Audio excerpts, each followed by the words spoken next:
Hi, I'm Michelle Begue with a look at what's happening in Latin America now. But first, our news trivia. Which Latin American country has one of the highest cable cars in the world and recently saw it experience technical difficulties? We'll have the answer later. Honduras continues to crack down on gangs. This time, it's through the destruction of confiscated weapons. These are pistols, rifles, and revolvers, all seized in the last 15 days from gang members locked up in 5 of the country's main prisons. The military and police are taking over 21 of Honduras' prisons for the next year. 2,000 new prison guards are also being trained to stop the country's deadly prison riots. Argentina is inaugurating the first section of the Néstor Kirchner gas pipeline. It will transport gas from the oil field of Vaca Muerta in the south of the country all the way to the capital, Buenos Aires. The economy minister Sergio Massa says this 573-kilometer pipeline will help strengthen the country's sovereignty and make them less dependent on energy imports. President Alberto Fernández attended the inauguration along with Vice President Cristina Fernández de Kirchner. Now let's go to my colleague Joel Richards, who has a special report. It's not a question of months or years, but days, the time that Montevideo has before it runs out of drinking water. The Uruguayan capital is in a critical situation. Water levels in the Paso Severino reservoir, which is the main source of water for the metropolitan area, had fallen below 2%. In recent days, the water level has risen slightly thanks to recent rainfall, but the water crisis continues.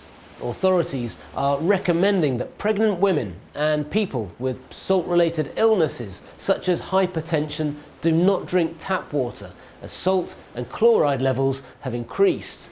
And the price of mineral water has tripled, even if the government has removed taxes to try to avoid making water even more expensive.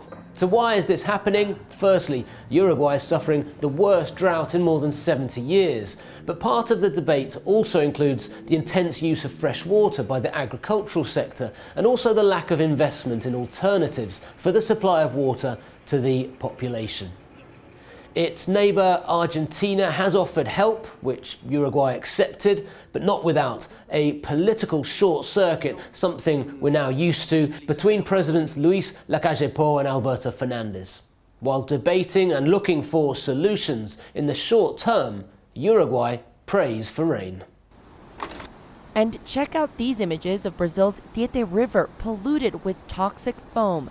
The 1,100-kilometer-long river crosses the state of Sao Paulo. In the dry season, the waste that's dumped from the metropolitan region of Sao Paulo creates toxic foam in the river. How does it form? There are phosphates present in biodegradable household products such as soaps, shampoo, detergent, and toothpaste that cause this pollution. Now let's take a look at what stories we're following for next week. First, we're following Mexico's road to the presidential elections in 2024. 3 politicians from the opposition coalition have registered to run as primary candidates. Xochitl Gálvez, a woman senator of indigenous origins, has emerged as the favorite to win the nomination. Meanwhile, the official party Morena is looking for their candidate as well.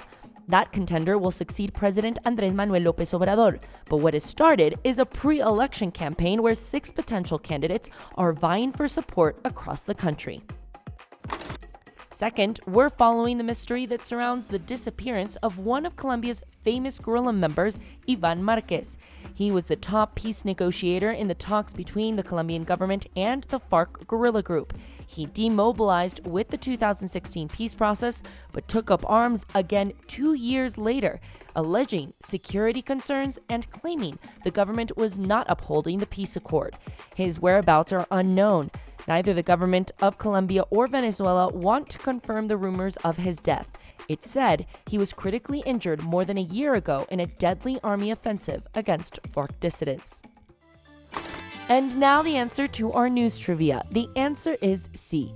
Ecuador's capital, Quito, is home to one of the world's highest cable cars. And just last week, this method of transport experienced a technical failure. Firefighters ran to the rescue and brought down 27 people who were suspended on the gondolas.